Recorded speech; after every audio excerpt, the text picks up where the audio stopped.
Bem,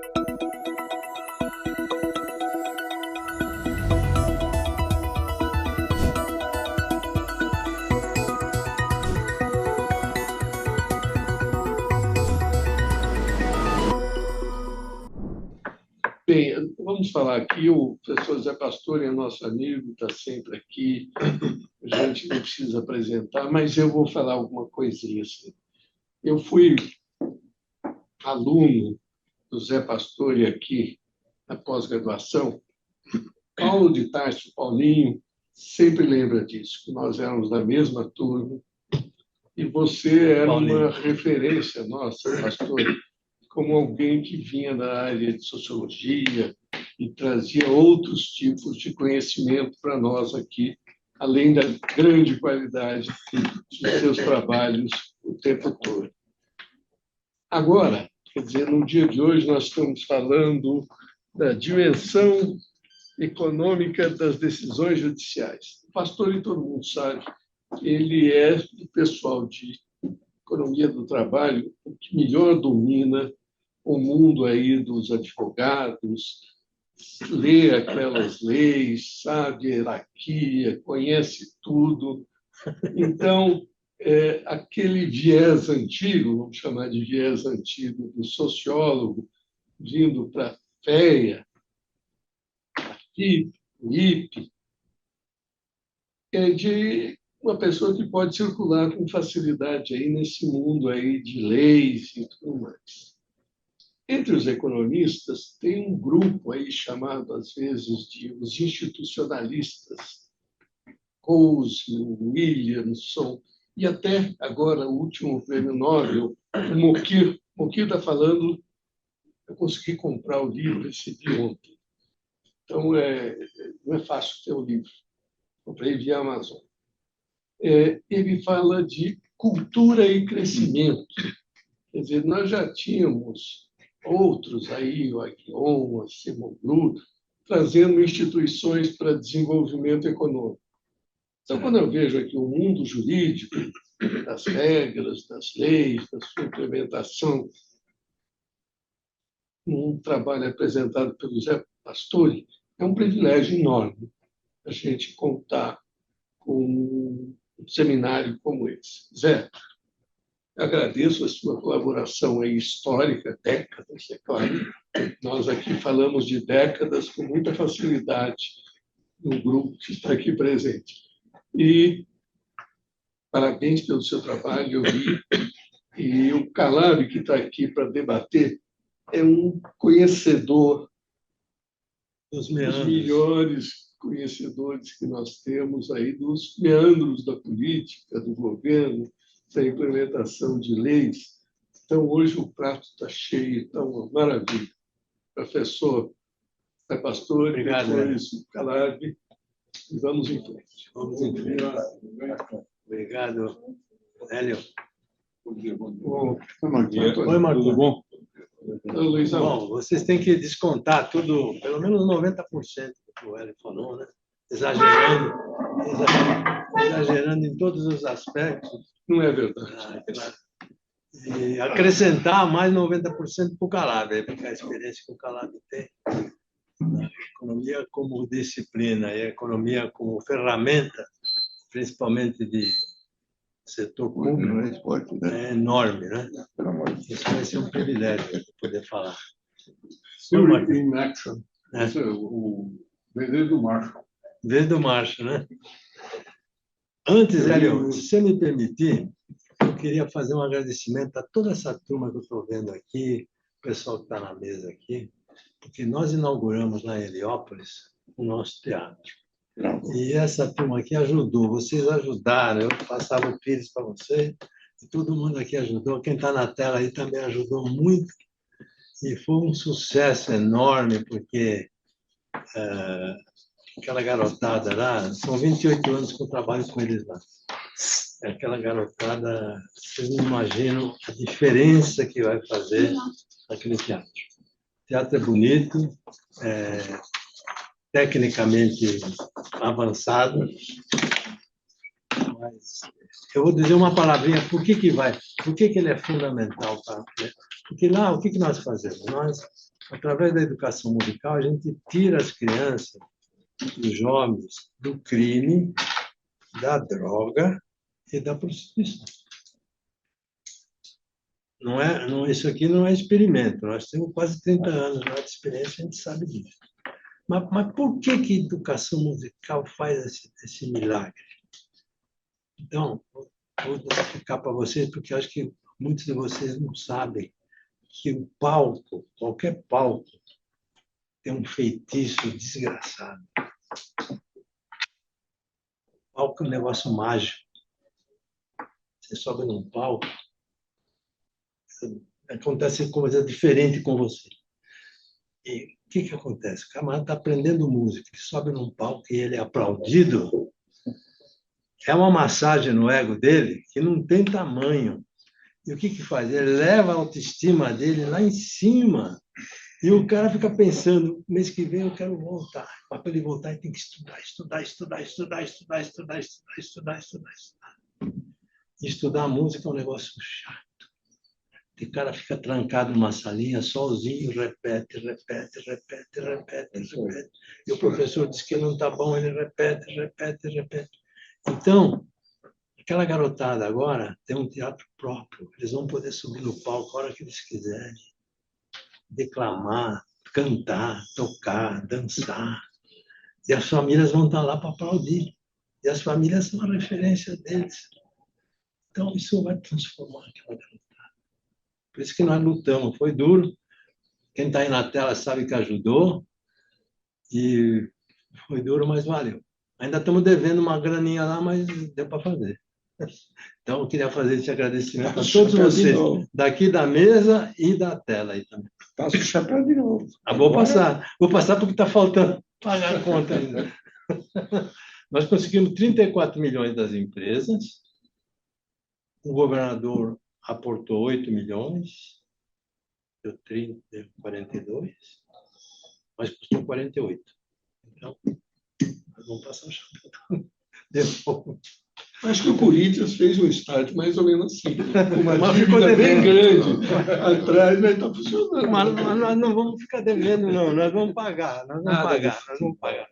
Se Deus quiser, nós vamos pagar. Bom, pessoal, como é que põe a transparência aqui?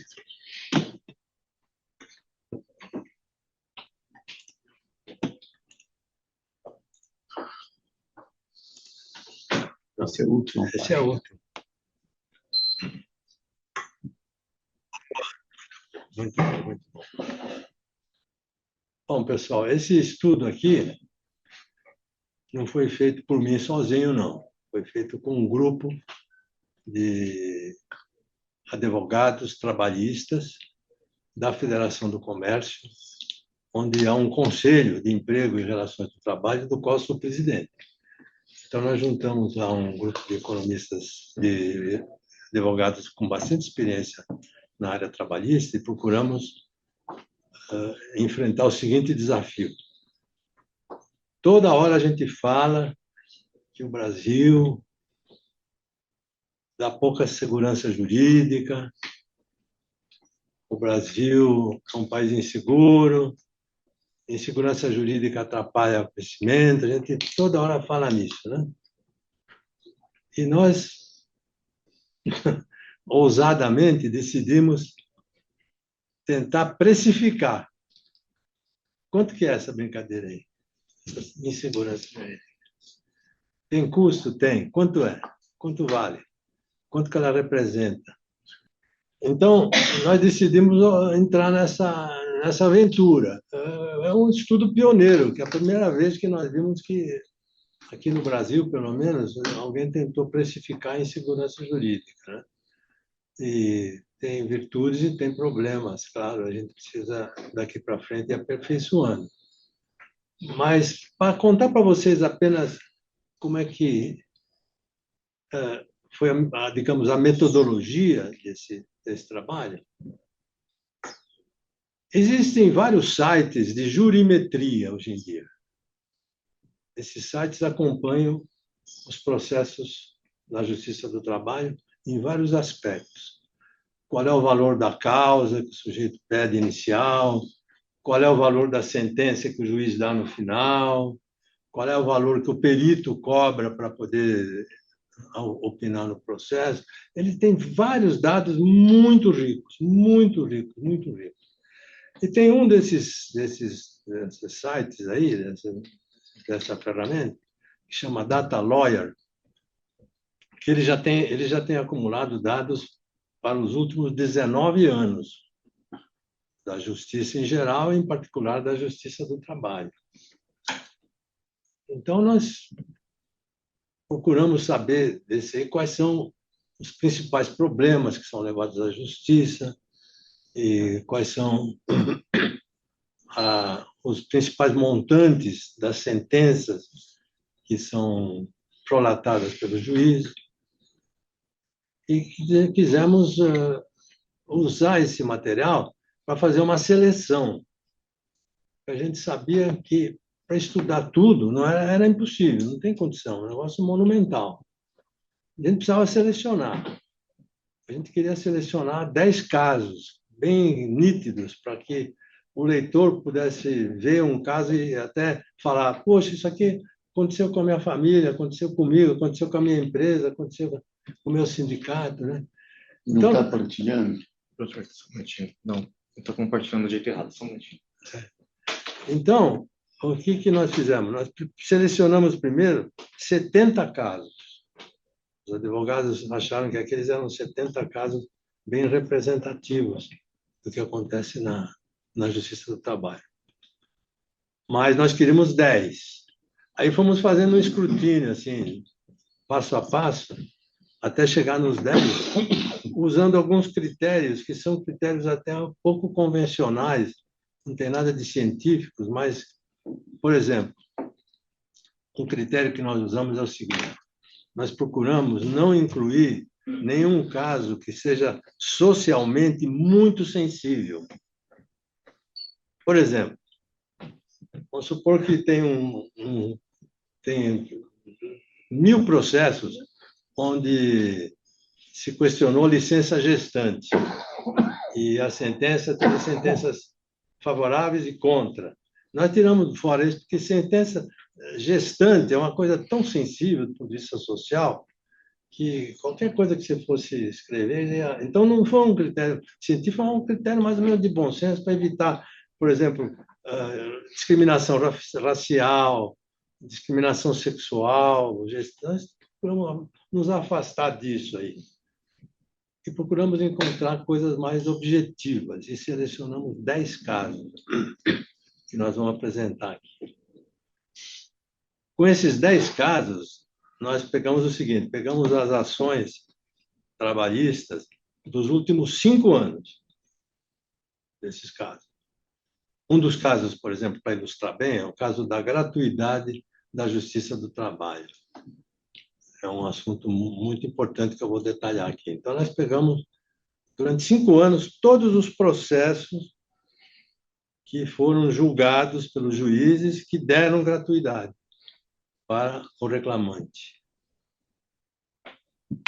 E aí, com base nesse, nós procuramos saber qual foi o valor médio da sentença prolatada pelo juiz. E outras consequências, que além da sentença, muitas vezes tem outras consequências.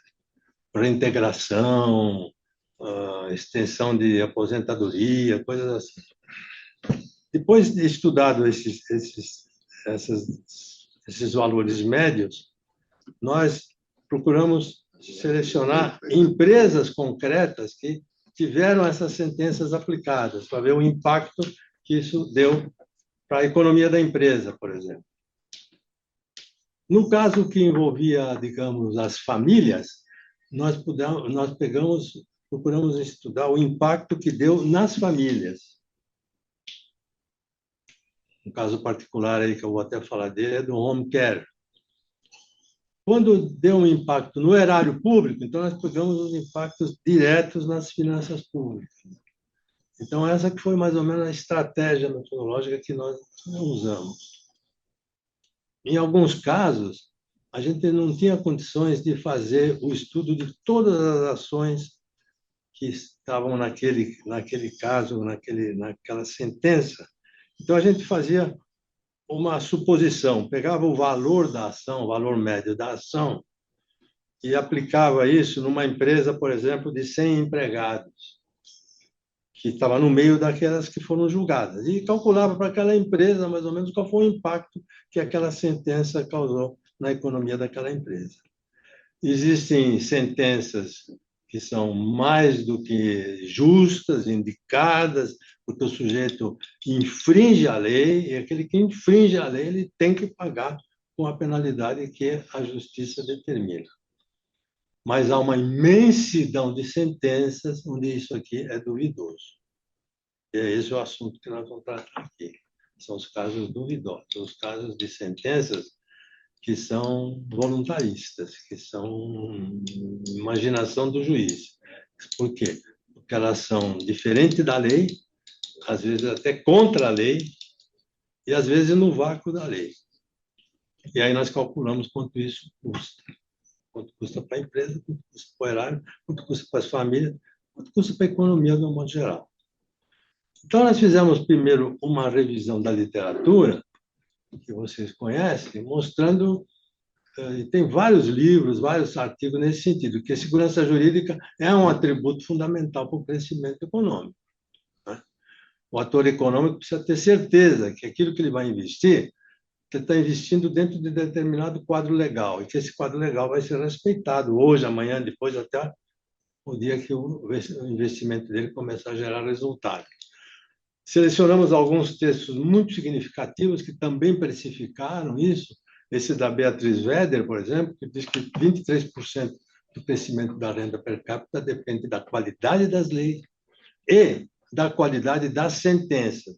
Nós estamos nesse segundo bloco aqui, nós estamos estudando só a qualidade das sentenças, não estamos estudando a qualidade das leis. Um trabalho do Shorewood também falou que na América Latina poderia haver um aumento de 14% nos investimentos e um aumento de 12% nos empregos se as leis fossem de boa qualidade e as sentenças também de boa qualidade. O Posner, que é um luminar nesse campo, ele falou, olha, infelizmente não é do jeito que a gente pensa essa sequência entre lei e justiça, porque há muita interferência de ideologias e da própria opinião pública, e isso acaba redundando em problemas para o crescimento econômico. O Castelar fez estudo para o Brasil, e ele mostrou que se a gente tivesse sentenças mais adequadas, nós teríamos um aumento de 14% nos investimentos e 12% nos empregos, concluindo que essa insegurança jurídica é um dos principais componentes do custo do Brasil.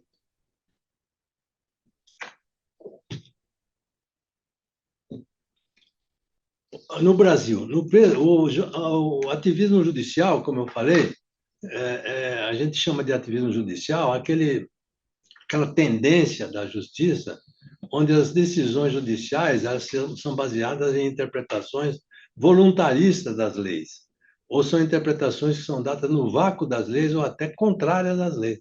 É incrível, mas tem coisas que são contrárias às leis. Compromete a segurança jurídica dos investidores, que eles procuram evitar quando eles percebem que um acordo legal é anulado pela justiça. Fiz um acordo legal, a justiça anula, para ele expandir o negócio dele, ele vai ficar preocupado. Ou então, quando existe imposição de penalidades sem base na legislação vigente, né?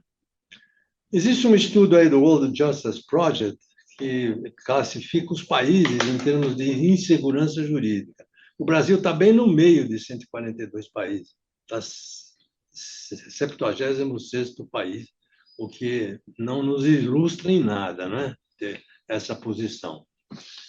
No Brasil, o ativismo judicial não é só na justiça do trabalho, ele existe em outros ramos da justiça também, e até no próprio STF. E, ultimamente, quem fez escola nesse campo aí foi o ministro Barroso. O ministro Barroso, com a chamado neoconstitucionalismo, ele acredita o seguinte, que cabe aos juízes fazer todo o possível para melhorar a sociedade. Até ele usou uma expressão aí, falou assim, o STF tem uma missão política, ele usou essa palavra, uma missão política, que é a de ressignificar o Brasil. A visão deles. Visão dele. O Jorge Messias defende o ativismo judicial ferozmente na tese de doutoramento dele, que ele defendeu no ano passado, entre nós, que parece mais um panfleto do que uma tese, mas tudo caso. Mas ele escreveu o seguinte: gostando-se ou não da judicialização e do ativismo judicial, sabemos que são parte da institucionalidade brasileira após 1988. Na linha do Barroso. Na linha do Barroso. A lei é relevante. A lei é relevante. E na justiça do trabalho, como é que é? Essa aí é um terreno fértil, porque o trabalhador ele é o elo mais fraco, sempre, né? O chamado hipossuficiente, né? Então, um campo extraordinário para você interpretar a lei, para fazer a justiça social que esse ator merece. E essas interpretações, elas entram não só na sentença do juiz, como elas entram na jurisprudência que os tribunais criam. Os tribunais criam muita jurisprudência que incorpora a interpretação que o juiz deu várias vezes. Olha, como apareceu várias vezes, vai ser assim. É quase que o poder legislativo instalado dentro do poder judiciário, quando ele faz uma jurisprudência que se aplica a todo mundo. Então, você vai encontrar mesmo súmulas, orientações jurisprudenciais da Justiça do Trabalho, teses vinculantes e outros elementos da jurisprudência brasileira em que isso está sem respeito à lei, às vezes até contra a lei. A própria jurisprudência é contra a lei. Eu vou dar alguns exemplos. Vou dar uns 2 ou 3 exemplos aqui. A reforma trabalhista de 2017, ela procurou valorizar a negociação coletiva. E ela disse o seguinte: tudo aquilo que for negociado coletivamente vai prevalecer em relação à lei. Mas a reforma trabalhista não falou que isso é para tudo. Ela falou que isso é para 10 direitos que estão no artigo 611-A. Estão elencados os 10 direitos ali. Por exemplo, um dos direitos, o horário de almoço. A lei diz que tem que ser de 60 minutos. Mas se as partes negociarem e reduzirem para 30 minutos, vale mais do que a lei. É isso que ela quer dizer.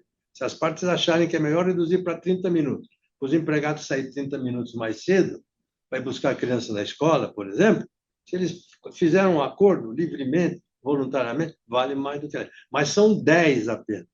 Aí, num outro artigo, a reforma trabalhista listou 15 direitos que não podem ser negociados. Que não pode ser negociado de jeito nenhum. Por exemplo, você não pode negociar a licença gestante. Você não pode negociar o salário mínimo. Ou seja, você não pode negociar o que está na Constituição. Essa lei é uma lei ordinária. Muito bem.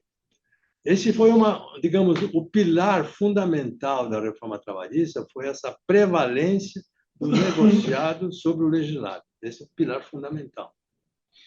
Isso tem sido desrespeitado sistematicamente na Justiça do Trabalho. Um outro exemplo da reforma trabalhista, ela procurou combater a litigância de má-fé, estabelecendo o quê? Estabelecendo custas processuais, como existe na Justiça Civil. Na Justiça Civil, se você perde a ação, você tem que pagar.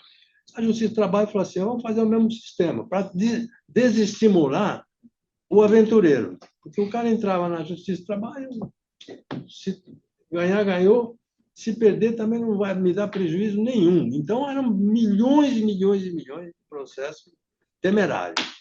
Esse foi um outro princípio que a lei estabeleceu. Muitos e muitos juízes estão ignorando esse princípio. Um outro princípio da reforma trabalhista: a definição de pedidos líquidos na petição inicial. O que quer dizer isso aí? Quer dizer o seguinte, olha, você vai questionar, você é reclamante, você vai questionar o pagamento de uma indenização, diga quanto é essa indenização aí. É 900 mil reais? Põe então 900 mil reais. Esse 900 mil reais tem que ser mantido até o fim do processo. Não pode, no meio, você diminuir ou aumentar. Por que foi feito isso? Porque aí você força a pessoa a colocar uma importância realista. Realista. Porque se ele variar, o juiz pode anular o processo. Não julga.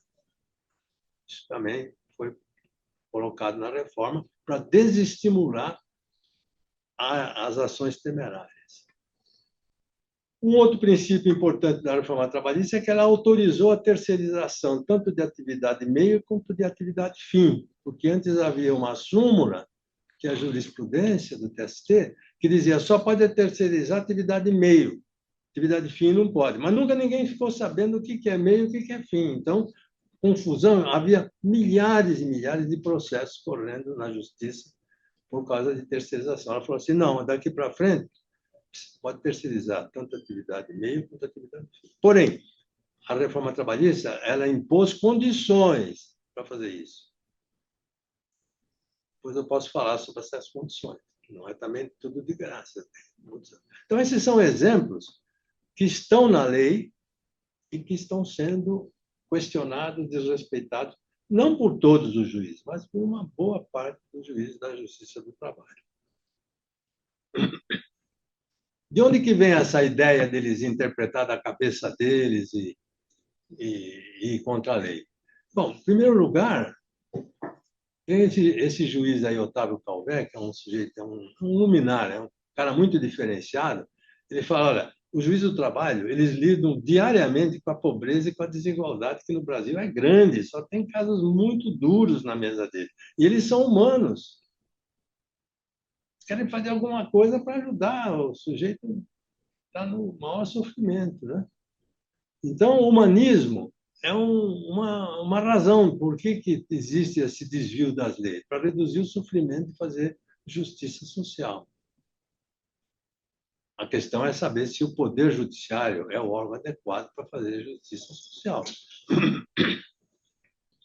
Isso não existe só na Justiça do Trabalho, existe na outra justiça. Por exemplo, chega lá um doente que precisa comprar um remédio de altíssimo custo, né? E o hospital nega. Não, não vou medicar isso aqui porque é muito caro. Ele entra lá na justiça e aí o argumento que levam para o juiz é o seguinte, ó, se ele não tomar esse medicamento, ele morre. Então, vocês se colocam na situação do juiz. Como é que ele vai dormir sossegado para negar esse medicamento? Então, são pressões muito fortes que existem em cima dos juízes que levam eles a tomar essas decisões. Eles enfrentam dilemas que tiram o sono. Além disso, existe uma tendência de paternalismo geral, porque o trabalhador é o polo mais fraco nessa relação entre empregado e empregador. Né? E existe o papel das ideologias, porque tem muitos juízes que se sentem muito desconfortáveis com a ideia de liberdade econômica. Com a ideia da empresa, por exemplo, aumentar salário do jeito que ela acha que tem que aumentar. Ele acha que isso aqui é uma coisa que é intolerável. São juízes que eles, declaradamente, até em outras matérias, assim, eles gostam mais de um sistema socialista do que um sistema capitalista. Resultado: nós temos uma excessiva judicialização na Justiça do Trabalho, são milhões e milhões de ações. Agora nós estamos chegando no ponto antes da reforma, estamos com quase 5 milhões de ações na Justiça do Trabalho. E grande insegurança jurídica. Os juízes, de um modo geral, há exceções. De modo geral, eles acham que direitos não têm custos. Esse é um grave erro, né? Para nós aqui da economia, nós sabemos que todo direito tem custo. Todo direito tem custo. Mas eles colocam a primazia da dignidade humana. A dignidade humana é um princípio que está na Constituição em vários lugares aí, E dignidade humana é um princípio inatacável e inquestionável. Pô. Você tem que tratar as pessoas dignamente. Então, o camarada faz uma jurisprudência pensando na dignidade, não no custo que isso vai gerar para a sociedade. E, com isso, ele vai igualando desiguais, né? Vai igualando pessoas que são em situações diferentes. Quando eles receberam a notícia da aprovação da reforma trabalhista, que a negociação prevalece sobre a legislação, o negociado prevalece sobre o legislado, uma grande parte dos juízes fala assim, não, tudo bem, mas prevalece só se for acima daquilo que a lei já oferece. Aí prevalece. Mas se for abaixo daquilo que a lei oferece, não prevalece. Eu acabei de dar um exemplo. A lei fala que o horário de almoço é de 60 minutos. Então, negociar 30 está abaixo. Eles acham que só para cima. Eles têm uma dificuldade muito grande para entender o seguinte, que quem está decidindo são os interessados nesse negócio. Mas ele acha que ele sabe melhor do que as partes, então ele não quer que seja usurpada a lei em prejuízo dos trabalhadores. Então, existe uma tendência na Justiça do Trabalho de primeiro chegar à conclusão, por motivos ideológicos, paternalistas, humanistas, e depois elaborar o argumento. E isso não é só da Justiça do Trabalho. Você pegar o STF, hoje está cheio disso aqui. Você chega à conclusão, depois ele vai buscar o argumento. Não é à toa que cada ministro daquele tem 50, 60 assessores competentíssimos para buscar qualquer argumento. Qualquer argumento. O editorial do Estadão nos fala. Exatamente isso. Eu vou tratando mais. Então, para a maioria dos juízes, existe uma distância entre a lei e a economia. Né? Então, os nossos colegas que estudam economia e direito aqui, nós temos vários aqui na faculdade, tem lá no INSPE e tal, eles são vistos com muita suspeita pelos juízes e pelo Poder Judiciário, porque os economistas costumam se preocupar com os custos, com as consequências. E eles acham que não, tem que se preocupar com a dignidade humana. Então, mudar a regra do jogo já é grave, né, com o investidor. Agora, mudar a regra do jogo enquanto o jogo está sendo jogado é mais grave ainda. O sujeito vem aqui e vai fazer um bruto investimento. Fala, bom, quais são as leis que eu tenho que respeitar? Estas. Ele começa e faz. Aí, de repente, no meio do jogo, muda. Muda como? Muda a lei? Não, nós não estamos tratando da lei aqui. O nosso estudo não mexeu com a lei, mas mexeu com a sentença. Ele começa a ver sentenças que contrariam a lei, que se afastam da lei, que dão uma outra interpretação à lei. Ele fala, opa, peraí. É incrível que ainda tem muito investimento no Brasil. Então, mudar as regras do jogo é grave. Agora, mudar as regras do jogo em andamento é mais grave. Quando o jogo está em andamento, é muito grave. Então, isso causa muitos efeitos bumerangues. Por quê? Você, inibindo o investimento, você inibe tudo aquilo que poderia trazer dignidade humana, né? Principalmente o emprego, né? Principalmente o emprego. Agora, para nós que estudamos economia, a gente sabe que as decisões judiciais não são inconsequentes. E essa proliferação de sentenças voluntaristas, né, elas contribuem para aumentar o medo de investir e o medo de expandir na sociedade, aumento cria aumento de despesas para o povo, para as famílias, para as pessoas e para o próprio erário público. Todos nós aqui sabemos, a gente aprende isso na primeira lição, né, de economia, que o investidor ele topa enfrentar o risco, né, mas ele não topa enfrentar a incerteza. O problema da incerteza, né, o investidor ele está transportando o ovo, né? Ele sabe direitinho quantos ovos quebra no transporte dele, é o risco que ele tem, ele enfrenta e paga o transporte e está sabendo. Agora, a incerteza é uma coisa que ninguém sabe de onde vem, ele não tem. Então, o Brasil sofre com esse tipo de insegurança jurídica que gera incertezas, e não risco. O que pode ser feito? Olha, o Brasil, infelizmente, não tem um sistema para responsabilizar o juiz. Então, o juiz solta uma sentença que inibe um bruto do investimento, ou trava o investimento. Não? Ferrogrão, né? Para sair da Justiça do Trabalho. O Supremo travou esse negócio já faz uns 4, 5 anos, né?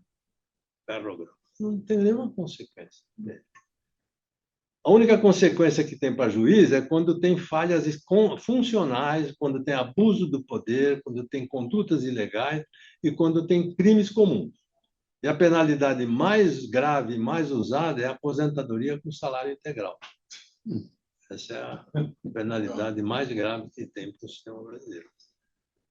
Então, para resumir essa parte aqui, o judiciário é uma instituição fundamental para o ambiente de negócios e ele precisa ser o mais respeitador possível da lei. O mais respeitador possível da lei. Bom, esse estudo, como eu falei, nós pegamos 10 casos, amostras grandes, todas elas com amostras grandes. Esses dados foram inicialmente selecionados do site do DataLawyer, que tem dados sobre 19 anos. Nós selecionamos 70 primeiro, depois selecionamos 10, para calcular o custo que existe para a empresa, para as pessoas e para o erário de decisões voluntaristas. Exemplo dos 10. O custo da gratuidade da Justiça do Trabalho, a desconsideração de normas regulamentadoras. Normas regulamentadoras são normas que regulam saúde e segurança do trabalho. Então, essas normas, elas são editadas, elas são elaboradas por tem uma base legal primeiro, depois tem uma comissão tripartite que estuda os riscos do trabalho, quando tem o risco de queda, quando tem o risco de fogo, quando tem o risco de respirar alguma coisa, e elabora uma norma regulamentadora, que são os cuidados que as empresas têm que tomar para evitar que esse problema ocorra. Essas normas regulamentadoras têm força de lei. E elas precisam ser respeitadas. Se você se desvia de uma norma regulamentadora, você pode tomar um processo justificável pela frente. Então, esse é um caso que nós pegamos de desvio de normas regulamentadoras. É um caso até interessante, porque é um caso que a insegurança começou no Supremo. Existe uma norma regulamentadora a respeito de proteção auricular, que é um aparelho que você coloca aqui para trabalhar em situações de ruído. Isso foi cientificamente estudado. Houve uma comissão tripartite, né, empregado, empregador e governo, médicos, engenheiros de segurança, que estabeleceram que um determinado tipo de aparelho protege contra ruídos excessivos, né? E está baseado numa lei também. Muito bem, isso é uma norma regulamentadora, a NR 16. Então, as empresas seguem isso aqui. Tem ruído, todo mundo trabalha de aparelho. Alguém levou esse caso para o Supremo, para questionar a inconstitucionalidade da lei que criou o mecanismo para elaborar essa norma, que é o grupo tripartite. E o Supremo, em lugar de ele ficar apenas no julgamento se isso é constitucional ou inconstitucional, diz o seguinte, que o equipamento não protege. O equipamento não protege. Então, isso aqui, vocês não imaginam o que isso significou em termos de despesas de ações que explodiram para baixo depois que o Supremo deu essa decisão. E até hoje ela está valendo. Retroativo. Retroativo. Desconsideração da terceirização, eu já falei, né, que as súmulas antigamente só admitiam atividade e meio, né? Então, pegamos um caso desse. Pegamos um caso da desconsideração da prevalência do negociado sobre o legislado. E pegamos um da generalização de risco de periculosidade, porque essas NRs, elas limitam também em que ambiente que há risco. Por exemplo, toda vez que um prédio coloca um gerador próprio para momentos de emergência, ele tem que ter um tanque de combustível. Então, existe uma norma regulamentadora que as pessoas que trabalham ali próximo daquele tanque de combustível, elas têm que ganhar um adicional de periculosidade e ter várias proteções especiais. Muito bem. Vários processos na Justiça do Trabalho foram julgados e as sentenças foram prolatadas dizendo o seguinte: todos os funcionários que trabalham naquele prédio estão sujeitos a esse risco e, portanto, precisa 30% a mais no salário para cobrir a periculosidade. Todos os funcionários do prédio. Insalubridade dá no mesmo. Salubridade dá no mesmo. Penosidade dá no mesmo. Nós pegamos um caso concreto, que é uma empresa que ela tem 3.000 funcionários no prédio. Ela foi penalizada com uma sentença que obrigou ela a passar 30% do salário de todos os seus funcionários. Petrobras, a insalubridade dos caras lá na Amazônia, ela paga para o cara que trabalhava no escritório no Rio. Não é?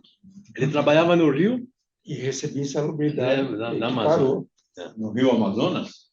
O cara trabalhava no Amazonas. Verdade, né? Então, ele recebia insalubridade por alguma razão. E os trabalhadores do escritório do Rio, por isonomia, não tem extensão. Bom, vamos ver um caso concreto aqui, para a gente entender como é que nós chegamos nessa precificação aí. Vamos estudar o caso da gratuidade das despesas processuais, não é? O que diz a Constituição Federal? A Constituição Federal, no artigo 5º, diz: o Estado prestará assistência jurídica integral e gratuita aos que comprovarem insuficiência de recursos. Esse comprovar aí, eu coloquei em vermelho. Ou seja, a Constituição do Brasil diz o seguinte: que quem entrar na justiça terá a justiça gratuita se comprovar que não tem recurso para poder bancar as custas processuais. Mais claro que isso é impossível na Constituição. Tá?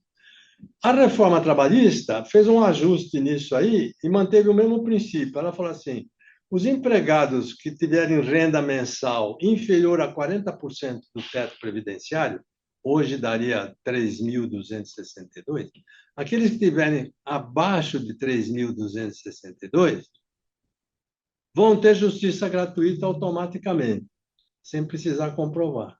Isso foi uma coisa que a lei criou.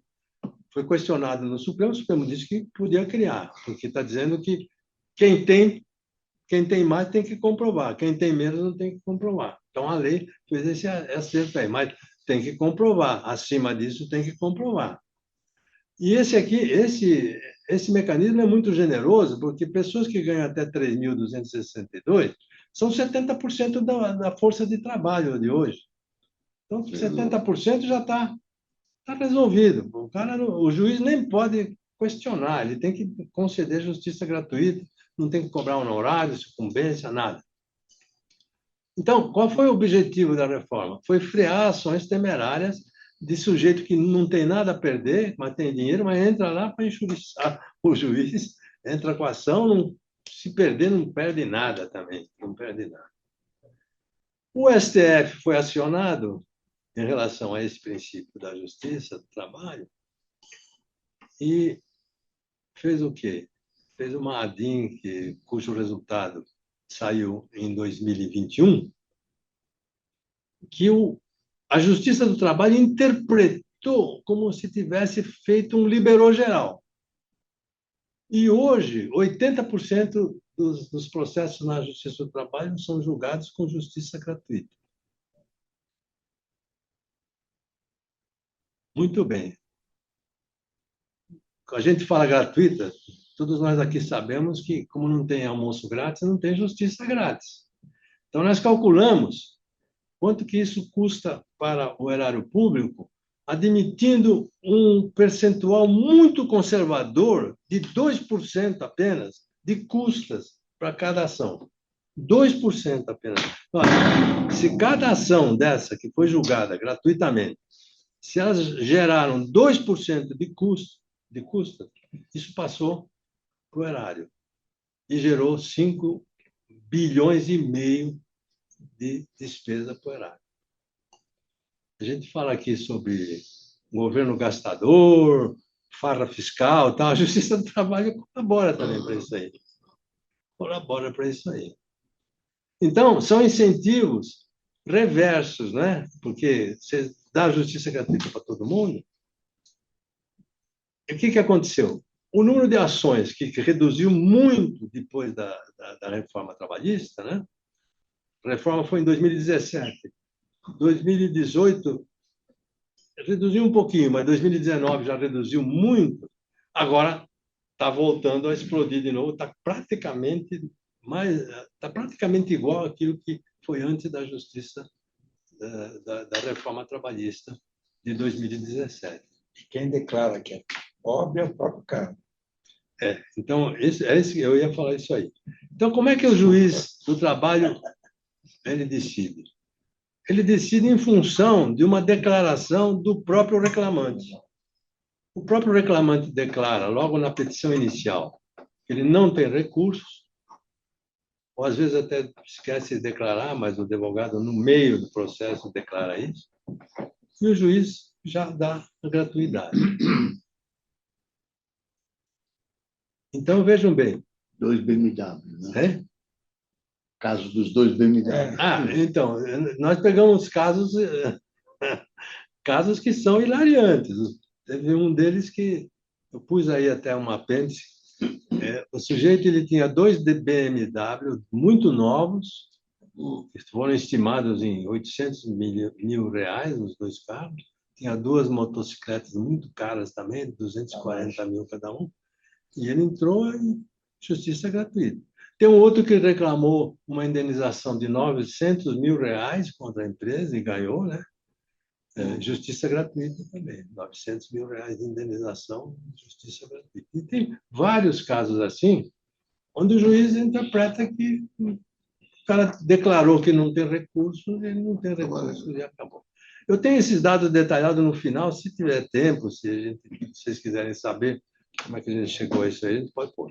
Agora, um outro caso.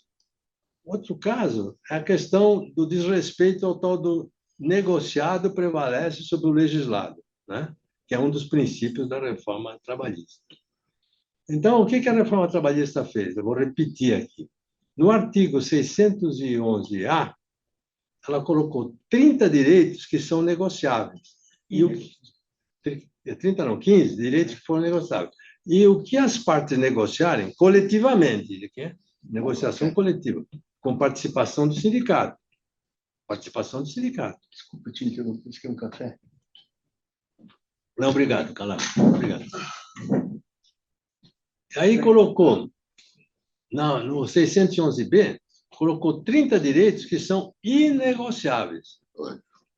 Porque eles são, todos eles, ancorados na Constituição.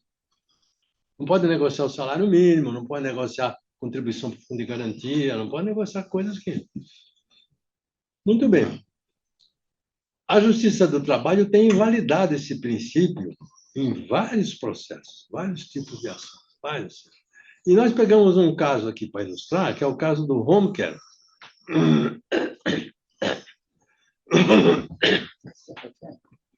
O home care, ele, no Brasil, hoje, ele é executado por empresas especializadas em home care. Essas empresas possuem verdadeiros exércitos de enfermeiros, fonoaudiólogos, fisioterapeutas, médicos, um monte de profissionais especializados. Existe o sindicato dos profissionais de home care. Você dá o endereço, né, dessas empresas para a gente. É bom, né? É bom. O Einstein tem lá. Tem, os hospitais têm. Então, são empresas bem organizadas, né? Tem picaretas também. Não podemos esquecer. Muito bem. O que acontece?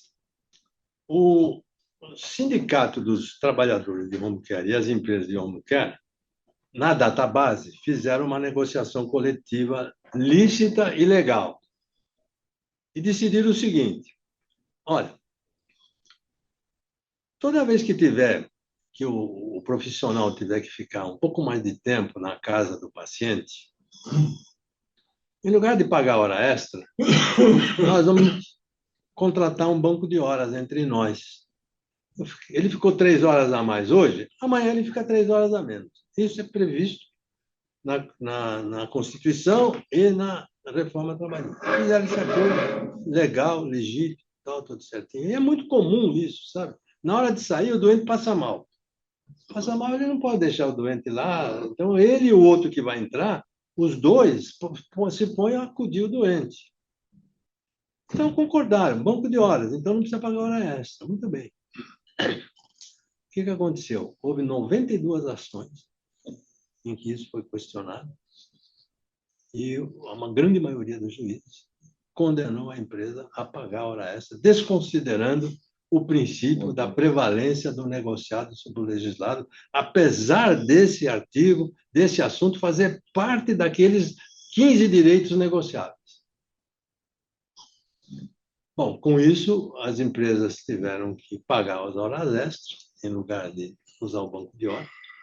E esse adicional de horas extras passou para as famílias dos pacientes. Aquelas que não puderam pagar, internaram os pacientes no SUS. Passou para o erário. Passou para o erário. Então, esse é um exemplo assim, dos mais evidentes, onde o humanismo, o paternalismo, a ideologia que liga, que dirige a decisão do juiz, em detrimento daquilo que está muito claro na lei e na Constituição. Vocês viram lá na Constituição, tem que comprovar que não tem recurso, né? Eles ignoram aquilo. Aqui também diz o seguinte: se negociou esse assunto e se ele faz parte dos 500 direitos negociáveis, está valendo. As partes acharam que isso é melhor. Olha, nós fizemos um seminário sobre esse trabalho lá na Federação do Comércio e convidamos alguns ministros do TST. Um dos ministros que compareceu lá, ele falou o seguinte: olha, eu já tive casos em que o juiz anula aquilo que as partes negociaram e as partes, através de seus representantes, 4 ou 5 representantes dos empregados, 4 ou 5 representantes dos empregadores, comparecem no tribunal e dizem para o juiz: por favor, não anula, porque nós concordamos com isso, nós achamos que isso é melhor para nós. Nós queremos 30 minutos de almoço só para sair mais cedo. E o juiz fala assim: não, eu é que sei o que é bom para vocês. Eu vou anular. Eu anulo. Você estava lá, ministro do TST. Por isso está sendo muito comum. As partes vão pessoalmente pedir: não anula, segue a lei. Não, vamos anular. Conclusão. Então, nós fizemos uma brincadeira aqui que não é muito rigorosa do ponto de vista metodológico, foi de somar os vários prejuízos, os vários custos, porque são estudos de caso, não é coisa de somar, mas só para uma curiosidade, né? Só uma curiosidade, porque esses 10 casos é uma amostrinha, uma microamostra de milhões de casos que tem por aí. E nós chegamos perto de 10 bilhões de reais, seja eles passando por erário, seja eles passando para as famílias, seja eles passando. Esse seria o valor anual, né? A despesa anual. Sim, 10 anos. sim, claro. O cara vai pagar a hora extra, vai pagar sempre isso. Vai pagar para o resto da vida a hora extra.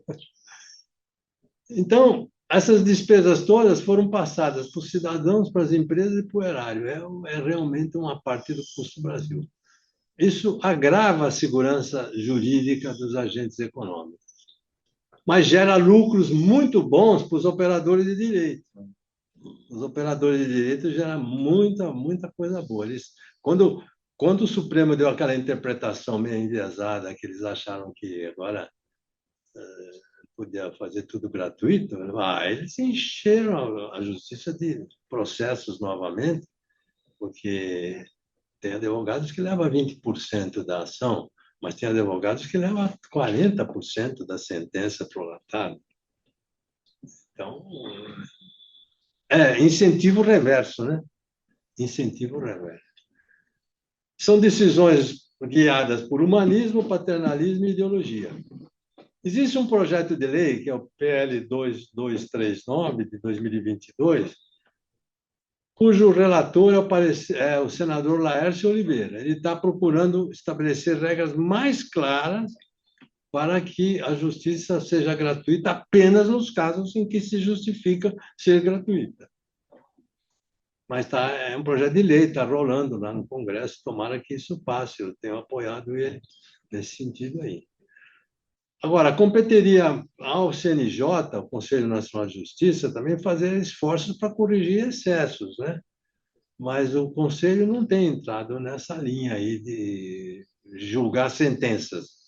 Sentença é coisa julgada pelo juiz e acabou. Agora, no longo prazo, digamos assim, para mudar a mentalidade, vamos ter que pensar em mudar os currículos das faculdades de Direito, porque muitos desses juízes, eles agem assim, porque nas faculdades eles aprendem que é para decidir dessa maneira.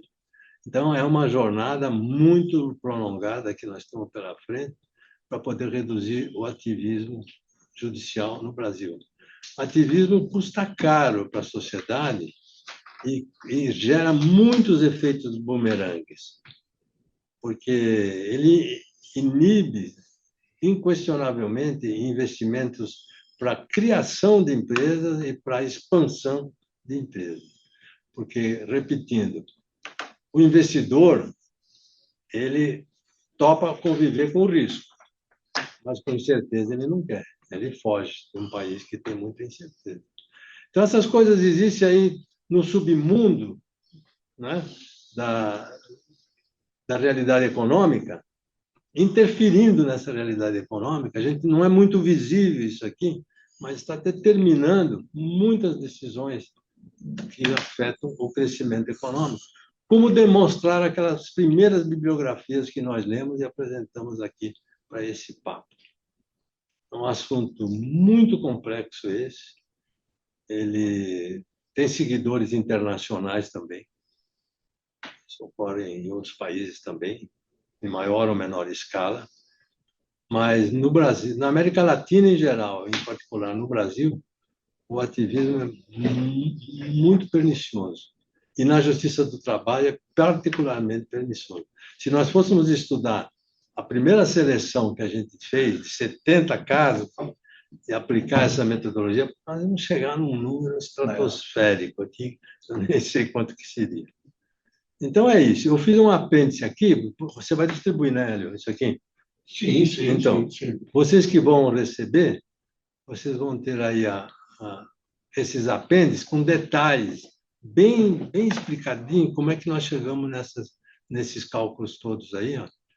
Aqui tem uma tabela mostrando que, primeira coluna, número de ações distribuídas na primeira instância apenas. Aqui só primeira instância. Vocês veem que em 2016 era 2.353.000. Primeira instância. 2017, 2.328. 2018 já foi um ano da reforma trabalhista, baixou para 1.597.000. 2019, 1.687.000. 2020, 1.423.000, baixando. 2024, 1.229.000 só até julho. Já dobrou, já voltou naquele nível, naquele patamar anterior, graças a essas brincadeiras aí que os nossos juízes fazem. Uma lei que o Legislativo aprovou, teve dezenas de audiência pública, todo mundo participou. Passou pelo Congresso. As audiências públicas foram nacionais, teve audiência pública em todos os estados. A lei foi votada por uma grande maioria de deputados e senadores. O presidente da República sancionou essa lei e os camaradas não gostaram dessa lei. É isso, vou parar por aqui. E agora, gente? Muito bem. E o agente de saúde agora? Há pouco tempo teve dos enfermeiros, agora tem do agente de saúde. Os enfermeiros foi por PEC também. Já sabia daí, né? Pode perguntar, o André vai comentar. O André comenta, depois a gente abre. Não, pode deixar essa tela aí. O principal comentário que eu começo a fazer, evidentemente, é do mérito do José Pastore. Nós, com a idade que temos, nos beneficiamos das aulas dele. Portanto, é um mérito de um esforço continuado de mostrar esse cruzamento entre questões que vão além das tecnicalidades específicas da economia, encontram cruzamentos com questões sociais relevantes que todos nós percebemos. Eu, várias vezes na vida, repeti uma equação que ele, como sociólogo, no meio de economistas, chega podia pôr uma equaçãozinha na lousa, ele põe, que era desenvolvimento econômico igual crescimento econômico mais mudança social. Então, quer dizer, essa percepção de desenvolvimento com uma dimensão, digamos, mais ampla do que a mera questão do crescimento e do econômico, é o mérito que o Pastore aqui simplesmente reafirma com esse estudo. Quer dizer, é impressionante quanto ele está trabalhando essa questão, trazendo elementos objetivos nessas considerações e tentando heroicamente levantar um pouco essa questão de forma mais ampla. Papers, apresentações, rádio, televisão, e-comércio, etc. E, no entanto, a impressão que a gente tem é que não pega. Tem certas coisas que não pegam, de fato, por essas práticas que são pervasivas também em muitas outras questões, de humanismo, de paternalismo, de ideologia. Em geral, não computando custos correspondentes, né? E é uma questão que, desde o primeiro ano também de faculdade, a gente entende que é a noção de custo de oportunidade. Talvez uma das questões que podem ser levantadas em vários tratamentos de problemas fiscais e do próprio desequilíbrio fiscal nas suas partes é justamente mostrar o que se deixa de permitir à política pública por certas idiosincrasias perversas, digamos assim, ou desfuncionais de algum jeito. Portanto, essa questão de custo de oportunidade precisa ver uma relação entre o que se gasta em excesso, de acordo com alguma percepção, e com o que você está deixando de ter de políticas públicas mais sérias. É muito impressionante, chega para pôr um elemento de contato, quer dizer, os dois autores, o André Laroy Rezende e o Pércio, recentemente, uns 5, 6 anos atrás, fizeram um paper buscando sempre a resposta por que a taxa de juros real, taxa de juros de equilíbrio, que compensa a inflação, digamos, é tão elevada. E um dos elementos, um dos papers, foi justamente a incerteza jurisdicional no ambiente de negociações brasileiro, comparando riscos de mesmas empresas neste ambiente jurisdicional e outros ambientes jurisdicionais externos. Quer dizer, quanto tinha de spread adicional na taxa de juros cobrada em certa emissão de bonds aqui ou no título americano, do mesmo risco empresarial, digamos assim. A incerteza jurisdicional, evidentemente, está por trás da questão, o pastor levanta muito bem, do custo Brasil. Nós sabemos quanto é fundamental a discussão de produtividade, evidentemente, e como se passa de produtividade para competitividade. Examinando, então, muitas vezes você tem uma excelente competitividade, digamos assim, no chão de fábrica, ou nas bases de produção, distribuição ou de bens e produtos, mas o custo Brasil tem um impacto muito grande. A questão jurídica geral, a incerteza jurisdicional é um elemento importante, e aqui, de forma muito contundente nesse estudo, que tenta justamente pensar elementos que ilustram quanto isso é nocivo para a solução de favorável do ponto de vista de emprego, de crescimento de PIB, e por trás está toda a questão de competitividade. Portanto, onde especialmente nós perdemos competitividade, o Brasil perdeu competitividade onde tem maior valor adicionado. E o valor adicionado, evidentemente, vem de quanto esses sistemas de produção, distribuição, etc., são mais ou menos eficientes. O custo Brasil, portanto, tem um elemento muito importante nessa questão geral e, no caso específico, da justiça trabalhista. Na justiça trabalhista, as evidências são chocantes.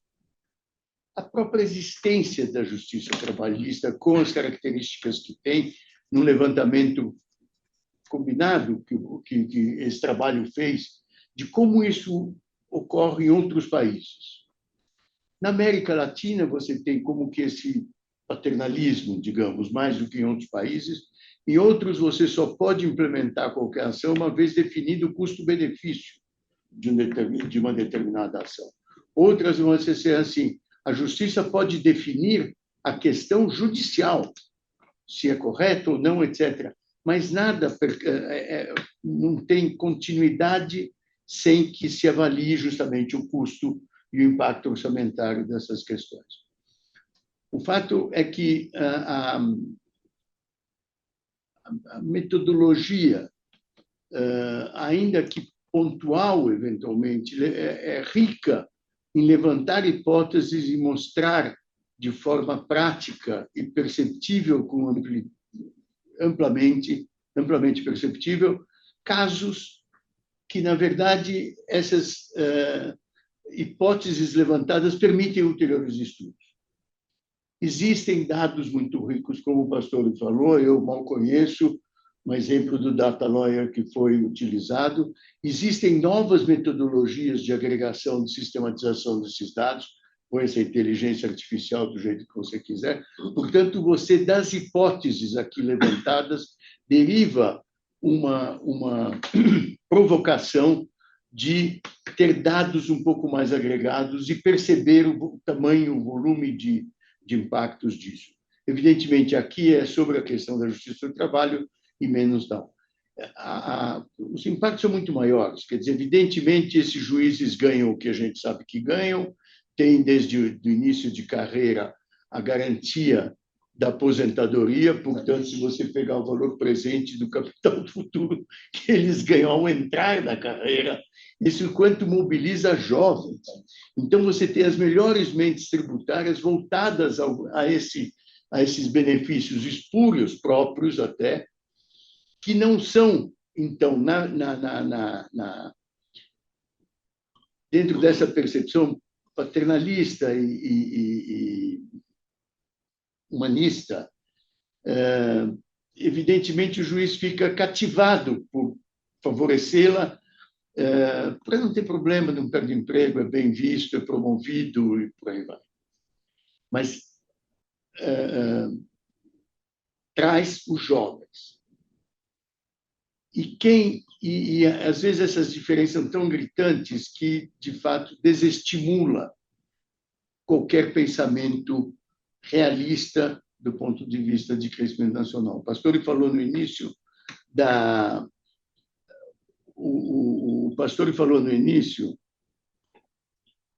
desculpa, ele não toca aqui, mas toca no meu ouvido,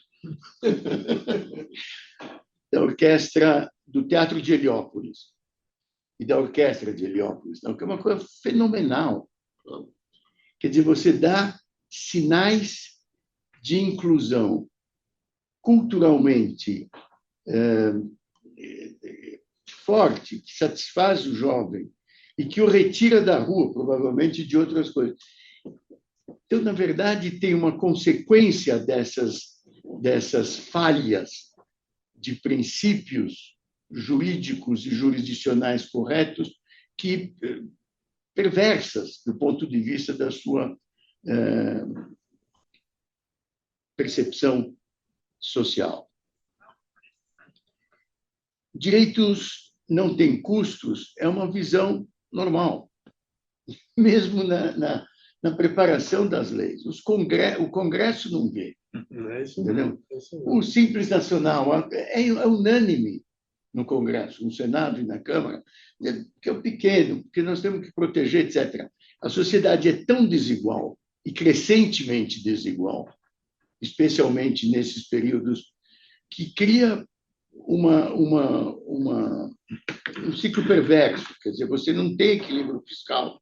A partir daí, você tem que apertar a política monetária até um ponto em que você, de fato, você entra numa perversidade fiscal, porque você não tem recursos para enfrentar 1 trilhão de custo da dívida ou 1 trilhão da Seguridade Social benevolente que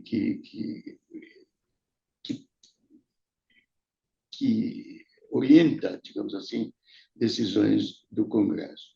Direitos têm custos altos. Claro que o princípio da dignidade humana é percebido nesse curto prazo, quer dizer, é um curto prazo. Não há horizontes de planejamento, não há percepção de políticas públicas consistentes que sejam defendidas pela população. Ao contrário, é exatamente o contrário. Como ninguém acredita, farinha pouca, meu pirão primeiro, fica valendo um curto prazismo absolutamente perverso no qual nós estamos embutidos.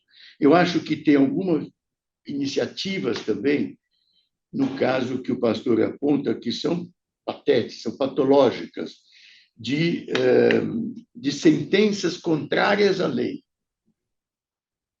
Quer dizer, você deve poder, o Ministério Público, mesmo que tenha outras questões próprias, devia saber levantar o caso contra juízes que fazem isso. Quer dizer, você pode ter algum argumento, alguma base legal para poder contrariar decisões judiciais contrárias à lei correspondente. Então, o que esse trabalho abre de potencialidades de agregações, de consolidações, de aprofundamento de estudos por sua pervasividade no território nacional. E na combinação com sistemas mais avançados de dados na parte jurídica, são avanços enormes. Quer dizer, hoje você tem, evidentemente, todos sabem, quer dizer, mas da Constituição, das leis complementares, a legislação normal, as estaduais, as federais, e as decisões de juízes em cada vara, em cada tribunal, está tudo online, está tudo em sistemas. Portanto, mesmo quando você entra com uma ação, você sabe mais ou menos onde você tem que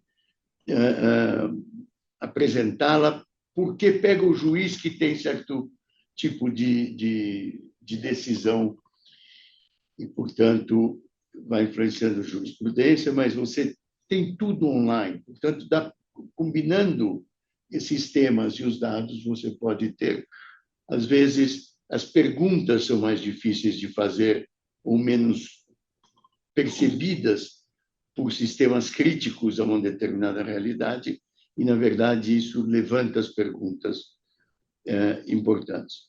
Não tenho grandes comentários, a não ser elogios continuados.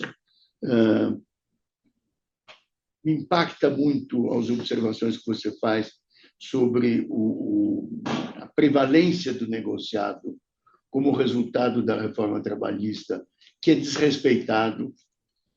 E não há uma sensação, uma percepção de que combinação de trabalhador com empresa, sou desrespeitado pela justiça, em vez do contrário. Quer dizer, essa anomalia é pouco percebida.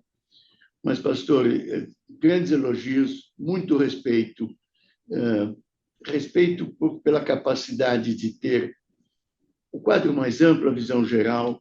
Por trás disso, tem preocupações que nós não falamos muito hoje, mas são evidentes no horizonte mais amplo, tá certo? Esses são dados de hoje, mas olhando para frente, é um horror que isso aponta, caso não seja corrigido.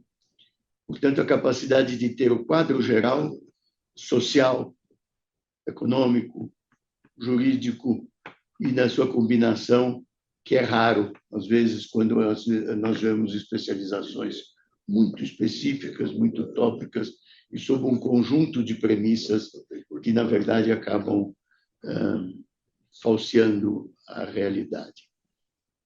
Parabéns, muito obrigado, é o que eu digo pessoalmente, em conjunto, pela tua continuada dedicação, e aqui só mais uma evidência hoje.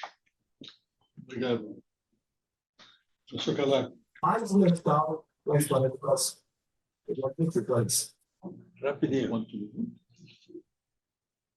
É o pastor que Vou falar um minuto. Só Não, um minuto. Bom, primeiro, Caleb, obrigado aí. Você também exagerou, né? Nos elogios aí. não. Muito obrigado pelos seus comentários. Você apontou coisas importantíssimas aqui.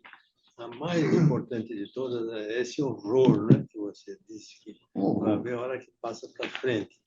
E nós vamos ter, acho que, uma boa ideia desse horror, porque, a partir desse estudo aqui, os outros colegas nossos aí, que comandam melhor as técnicas econométricas e inteligência artificial, estão fazendo um estudo do global.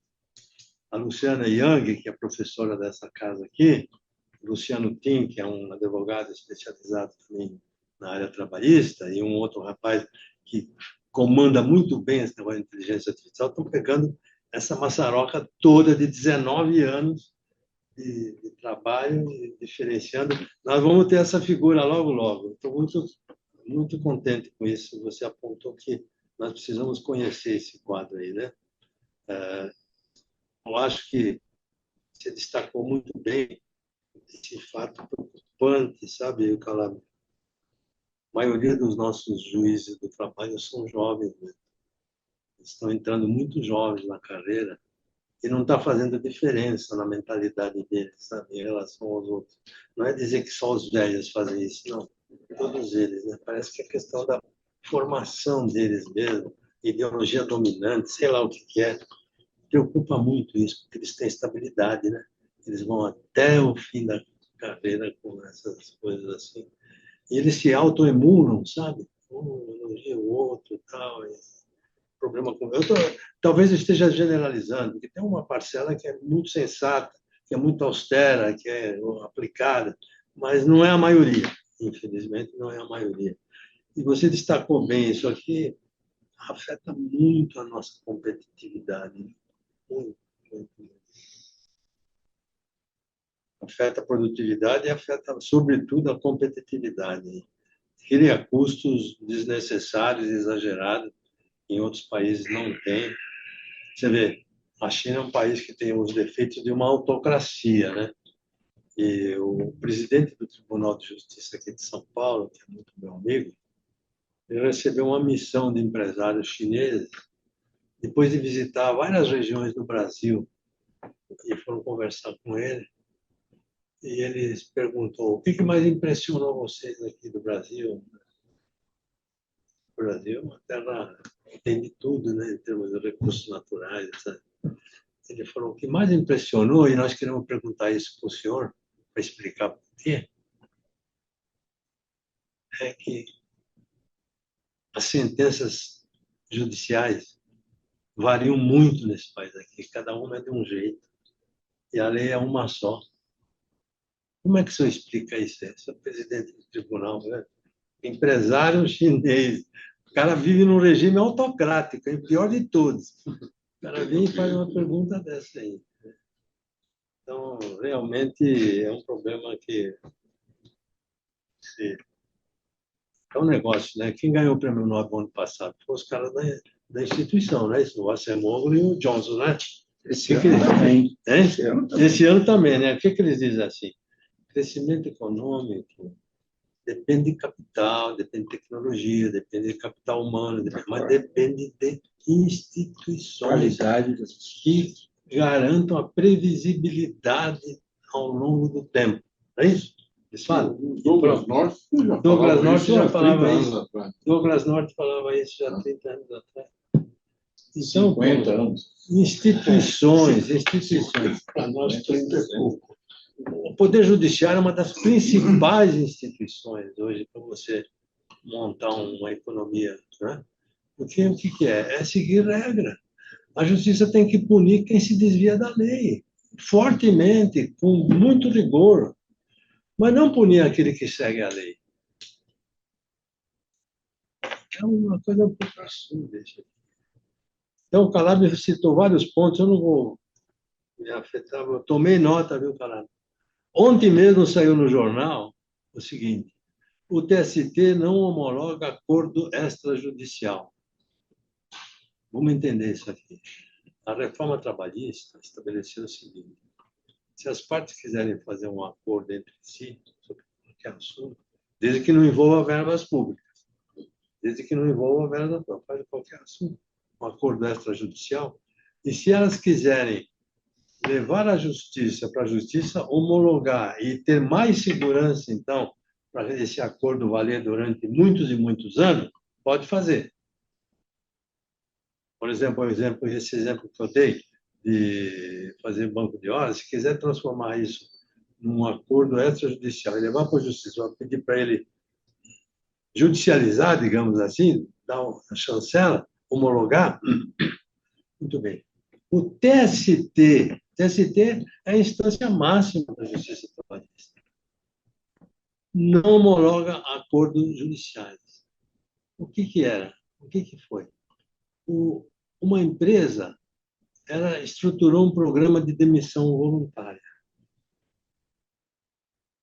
E ela pôs lá a quitação de verbas, né, rescisórias, quitação que ela devia, tudo isso aí. Se comprometeu a manter o plano de saúde para as pessoas que vão sair da empresa durante mais 6 meses, 1 ano, se comprometeu, pagou um salário extra por ano trabalhado na empresa para os empregados, pagou um salário extra para cada um que saiu, manteve o seguro de vida por um bom tempo e até a possibilidade de compra de um veículo usado da empresa por trabalhadores com 50% de desconto, e fez esse plano. E negociou com os empregados. E eles concordaram, assinaram esse acordo. Agora, como eles não querem ter dor de cabeça no futuro, levaram esse acordo para a justiça homologar. Esse assunto foi até o TST. O TST não homologou. Isso aconteceu ontem. Então, é um país que o cara que é investidor aqui é um herói. A gente fica até surpreso. Como é que esse país cresce ainda? Está crescendo 1% ainda? A gente diz que é pouco, 1%. Pô, mas é admirável crescer 1% com instituições desse tipo. Instituições contam. Instituições decidem muitas coisas importantes na economia. É isso que a gente precisa martelar com os nossos alunos, os nossos professores, lá da Faculdade de Direito, viu? Nós devemos ter algum professor daqui que está lá ainda. Tem esse sistema ainda, Hélio? Montorinho. Montorinho dava lá, né? Duas observações pontuais. Em primeiro lugar, eu, talvez, não sei se corretamente, me rotulo institucionalista. Quer dizer, eu tive, como resultado do meu trabalho de economia, sempre satisfação de participar ou contribuir para construções institucionais, quer no planejamento... Escolhemos bem, né? Escolhemos bem. Tá vendo? Quer no planejamento, esquemas de planejamento, quer de financeiro, fazenda, tesouro, coisa do tipo. O povo é contra as instituições, porque não está funcionando. Eles veem que não funciona, é muito desigual. Desde o acesso às instituições, desde o acesso à desigualdade de oportunidade. Então, essa questão institucional que a gente concorda que é extremamente relevante, se a gente perguntar para uma boa parte da população, eles dizem, olha, essa coisa não está funcionando, olha como eu estou, olha como está o crime, olha como está a falta de alternativas, etc. Então, é uma questão que deriva de resultados de uma prática judicial, deriva também de práticas judiciais incomuns, como nós vimos. Eu só queria fazer um ponto, modernizar uma conta simples. O jovem entra com salário alto. O primeiro salário da carreira já é elevado. Em várias carreiras do setor público, etc. E o crescimento ao longo da carreira é relativamente pequeno. Mas suponha que ele imagina se aposentar com um salário de R$30 mil, que é razoável para que se aposente por aí. Vezes 12 ainda, não foi nem 13, nem outros benefícios, dá 360. Mas desconta isso a uma taxa de juros de 10%, dá 3.600.000 que ele ganha na entrada. Se uma taxa de juro real razoável, a longo prazo, seja 5%, é 7.200.000. Então, o que ele ganha entrando numa carreira dessas é uma bolada de 7.200.000 que ele não quer perder.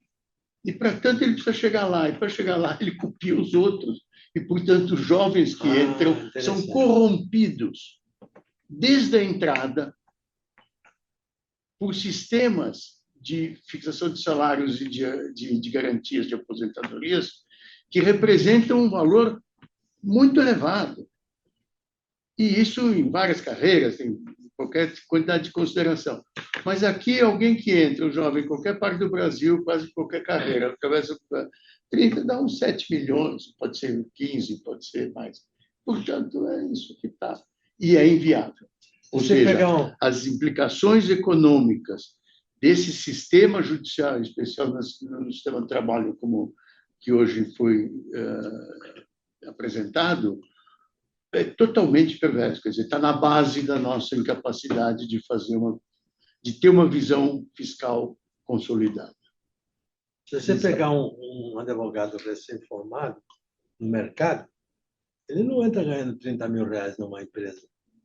Não, estou falando 30 é o salário de aposentado. Não, estou falando. Mas no setor público ele entra. No setor público ele entra no inicial com 30 mil. Entra com 15, digamos. Não, juiz é de 30 mil. 30 mil. Salário inicial. Com 50, 60. Então, portanto, vamos disciplinar um pouco. Mas o senhor queria fazer essa conta quanto?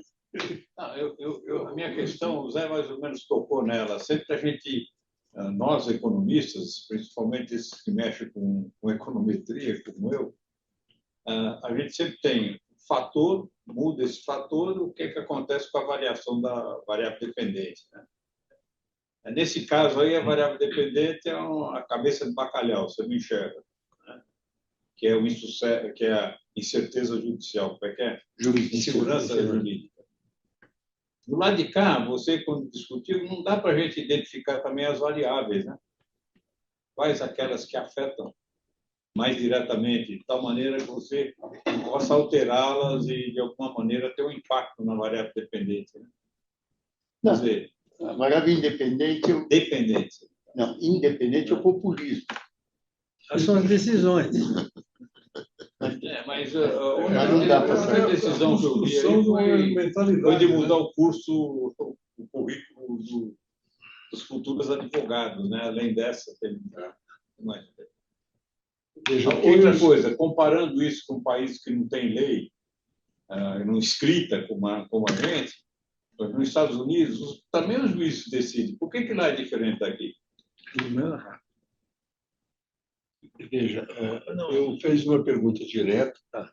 Depois eu tenho um inscrito aqui, o Zé Paulo, no Campinho. Você vai ver. E o Martoni.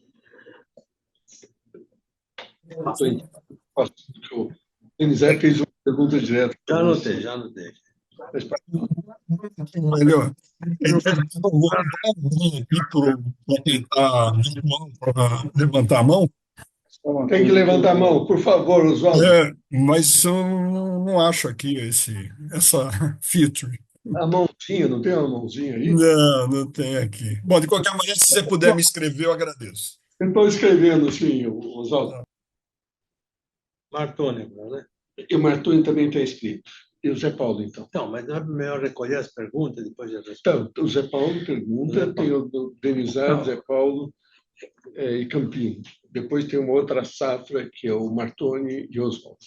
Bom, na verdade, o meu, pastor, não é, e pelo que o Calab falou, não é uma pergunta, mas é um depoimento em relação àquela última linha que você colocou, que tem que melhorar a qualidade das faculdades de Direito. Eu vou mais longe. Há um tempo atrás, eu acho que pouco antes da reforma, uns 2, 3 anos, uma desembargadora do TST de São Paulo chamou a mim para dar um curso de economia do trabalho para os juízes recém-concursados. Ela falou: você faz tudo que você puder de economia do trabalho. Era tão grande o que ela pediu que eu dividi com a Maria Cristina Catiamari. Então, fomos lá dar toda semana, quarta-feira, das 7 às 10 da noite, ia dar um curso. Vocês não acreditam, foi o pior curso que eu já vi. Porque eles sequer se comportavam como alunos. Eles não sabiam português, eles não sabiam nem direito, algumas vezes. Como? Escola particular. Não, no TST de São Paulo. Juiz, concursados, tudo jovens, mal vestidos, e questionando ideologicamente, questionando tudo, não querendo saber nada, e pior, nem assistiam a aula direito. Eles ficavam em pé, conversando, e a gente dando aula. Eu fiquei horrorizado. A Cristina, 2 vezes, ela saiu da sala, foi embora. Só para dizer para vocês, isso foi um pouco antes da reforma trabalhista. Hoje, deve ser esses caras que estão fazendo ativismo judicial. É isso. Então, não é só o currículo da escola pública, não. É realmente o acesso, o concurso também tem que ser melhorado. Olha, o que eu vi ali foi um horror. Desculpa, mas obrigado, Zé Paulo. Achei que era Campino, então. Campino. Bom, eu quero agradecer, obviamente, repetir o que já foi falado, os cumprimentos ao professor Pastore e ao Calab, mas uma coisa, pastor, que me chamou a atenção, você fala que muitas das decisões da justiça trabalhista têm em base humanismo, paternalismo e ideologia. Eu acho que humanismo não tem nada nessas decisões, né? Se procurar a definição de humanismo, coloca o ser humano e a razão no centro das atenções. O próprio exemplo que você deu do home care mostra que não tem nenhuma preocupação com o ser humano, né? Naquele caso, não tem nenhuma preocupação com o conjunto da sociedade que vai ter que pagar aquele custo. Quer dizer, ficou só para mim, sobrou paternalismo e ideologia, e tem muito, como o Zé Paulo mostrou agora, muito de ideologia atrás disso, né? O exemplo que você deu do home care é claro, que o juiz olha assim e diz: a empresa é má, tem que em cima da empresa, sem pensar no que vem depois que você mostrou, né? E a outra coisa que eu queria só comentar, que você falou de melhorar o currículo das faculdades de Direito, né? Mas os alunos de Direito precisavam estudar. Eu nunca me esqueço de quando o William Vac estava na Globo, num programa dele lá, ele trouxe um professor da Faculdade de Direito, e tinha um ministro do Supremo que falou: olha, o Toffoli está estudando muito e tal. E aí esse professor da faculdade dizia: ele devia ter estudado quando era aluno, porque eu reprovei ele 2 vezes, que ele não estudava. E esse cara é ministro do Supremo. Era isso. Obrigado. Você quer já responder? Hoje não. Pode fazer mais dizer. por mais gente aqui. Mais. Então, tem o Martoni e Oswaldo Assis. Martoni, por favor. Eu tinha vários pontos, vou dar 3 pontos. O primeiro é o seguinte: outro dia o André deve ter recebido no jornal do Fiasco. O cara postou não falou a fonte, mas eu vou reportar aqui. O número de leis que cada país tem. Ele pegou uma amostra. Por exemplo, a França tem 10 mil leis. A Alemanha tem 5 mil. A Argentina tem 4 mil. O Japão tem 2 mil. Sabe quanto o Brasil tem? 1 milhão e 18 mil. Quer dizer, que o Brasil O quê? tem? 100 vezes. Milhão. O quê? 100 vezes o número de leis que a França tem. Então, isso leva ao segundo ponto. O Brasil é o paraíso dos advogados, né, que é o que se fala por aí. Certo? Dizem que, eu não sei, não tenho esse dado, mas deve ser verdadeiro, que o Brasil tem mais faculdade de direito do que todo o resto do mundo junto. Né? Que é uma evidência terrível das coisas que estão acontecendo aqui. Pô. Mas não pode ter tanta faculdade quanto o mundo reunido. Tem alguma coisa errada nessa história. E outra coisa que eu acho que é fundamental na posição institucional é a responsabilização do juiz. Pô. Não tem responsabilização do juiz. Isso é sério. O Conselho Nacional de Justiça, a Corregedoria da Justiça, deveria fazer esse papel, como a Corregedoria da Polícia faz em relação à polícia. Né? É o mesmo tipo de coisa. Quer dizer. E não acontece nada. Pô. Você não vê quando você vê uma punição, raramente, porque o cara vendeu sentença e ele é convidado a se aposentar. Né? Aconteceu alguns desembargadores e tal. Né? Se aposentaram na boa, não aconteceu nada. E outra coisa que eu acho que é a questão ideológica, né? Mas o que me espanta também, nós vamos viver agora, nos próximos 10 anos, um processo de reforma tributária gradual, que é a saída de um sistema e a entrada de um outro sistema cheio de buracos, porque é um IVA escroto que fizeram no Brasil, por causa de golpes, etc. Tem 1000 exceções. A beleza do IVA é a uniformidade da tarifa. Todo mundo paga igual. Aqui não, aqui cada um vai pagar diferente do outro. Sabe? Isenções, redução tarifária, cacete. Advogado para ganhar dinheiro. Então, nos próximos... Eu falo isso para minha filha, que ela tem uma filha de advogado, 2 filhos de advogado. O paraíso do advogado. Nos próximos 10 anos, vocês estão garantidos. Pô. Isso aí vai dar... O que vai dar de ação judicial, essa reforma tributária, é uma coisa que é uma grandeza, tá certo? Pela complexidade do negócio e pelos furos na legislação. Né? É um troço terrível. Então, esse cenário que você está colocando na Justiça do Trabalho dá para generalizar para toda a Justiça em geral. Tá certo?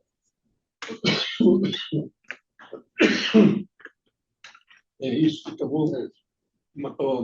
Oswaldo Assis. Obrigado, Hélio. Bom dia a todos.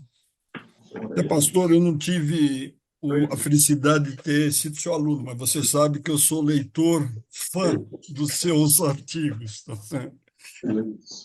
Pastor, eu queria colocar uma questão bastante objetiva que é do nosso interesse. O Calab me fez uma observação que me acendeu. É tão evidente o que acontece na infraestrutura do ordenamento jurídico que eu fico pensando como a sociedade não se interessa por esse assunto. Dito isso, você sabe, lá na FEBRABAN, nos últimos 5 anos, nós financiamos curso de economia e direito para juízes. Participaram mais de 5.000 juízes. 2, conseguimos colocar em alguns vestibulares questões de economia e direito. Algumas escolas conseguimos induzir a colocar no currículo. Quando fomos fazer a revisão, chamei outras associações da sociedade civil. Não consegui adesão de nenhuma delas. A pergunta é: por que, sendo tão evidente o problema, para mim é o problema número 1, tá? Não há uma ação coordenada para atacar isso? Aqui falou-se em ideologia, falou em qualidade, falou-se em visão, tá?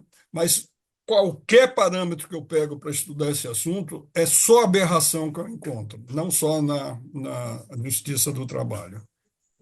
Se tiver um diagnóstico, me ajuda. Obrigado, Oswaldo. Vamos passar a palavra agora para o pastor, por favor.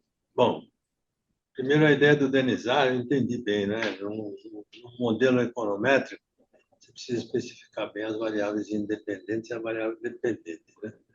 A dependente aqui é essa insegurança, né? Agora, as independentes aqui, elas não estão explicitadas econometricamente, porque isso aqui foi um estudo descritivo, foi um estudo com uma outra metodologia. Mas acredito eu que nós teríamos que incluir, e isso aí eu acho que vai ser feito por esse pessoal que está trabalhando com inteligência artificial para o universo todo, vai incluir inúmeras variáveis ligadas aos juízes e ao sistema judicial. Aos juízes, quer dizer, você vai ter que incluir aí, ver se tem uma variação por idade, ver se tem uma variação por sexo, por formação, ver se tem uma variação por carreira, por ascensão de carreira, por concurso, etc. E o sistema, você encontrar, é importante sobre o sistema recursal, por exemplo, saber em que medida o sistema recursal estimula ou inibe isto aqui, ou não, né? Então, acho que por aí seria... Mas não sou eu especialista para entrar nesse tipo de modelagem. Eu acho que é essa que... Eu estou com uma impressão que é essa que vai ser seguida.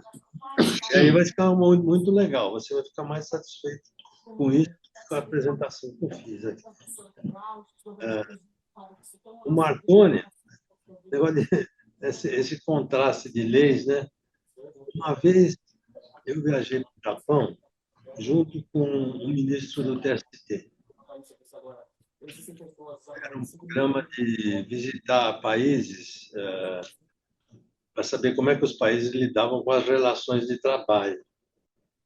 Eu fui junto com ele. O ministro Juricaba, você conheceu ele? Não, só de mim. Nós fomos visitar o professor de Direito do Trabalho na Universidade de Sofia, né, que fala lá no Tóquio, né? No Japão. Aí o professor de Direito lá perguntou assim: quantas ações trabalhistas tem no Brasil? Aí o ministro, naquela época, está fazendo isso uns 20 anos, direto assim, 2 milhões. O professor falou: peraí, perguntou para o intérprete. Pergunta de novo aí, porque... Quantas ações tem no Brasil? 2 milhões. Ele repetiu. O professor falou: fala para ele escrever aí no papel, porque não está dando certo, eu não estou entendendo. 2 milhões. Sim. Aí o ministro Juricaba perguntou: quantas ações trabalhistas tem aqui no Japão? 14 mil. 14 mil. Ele virou para o intérprete: fala a pergunta de novo aí, porque acho que ele não entendeu. Eu quero saber as ações trabalhistas de todo o Japão. 14 mil. O que é que ele escreve, hein? 14 mil. Por quê? Os camaradas têm um sistema lá para digerir os problemas dentro da empresa e por negociação entre as partes. Digere lá embaixo na empresa. Só o que não dá para digerir mesmo na empresa, quando é uma inflação, né? Aí, 14 mil trabalhos. Realmente, essa profusão de leis atrapalha bem. Se fossem todas boas, né? Bem pensadas. Não, é uma desproporção. Se for verdade esse número, é um negócio maluco. E agora, preocupa muito isso que você falou da reforma tributária, viu? Porque isso aqui também vai cair na justiça. Claro. Vai cair na justiça. Eu discordo. Acho que ordena e melhora mais. Não, o resultado econômico pode até, no final do processo, melhorar a eficiência do sistema, mas no caminho você vai ter judicialização de tudo. Você não tem dúvida. O Zé Paulo, essa experiência que você teve, Zé Paulo, de ter esses alunos aí indiferentes ou desinteressados, para dizer o mínimo. Para dizer o mínimo. Né? Eu dei várias palestras também no TST. Eles me convidaram porque eles têm um curso lá. É a mesma indiferença. Os caras que vão ser ministros lá no TST. A mesma indiferença. Eles têm um problema, não sei, formação. Conversar no meio da aula interna. Agora, há exceções. Há exceções.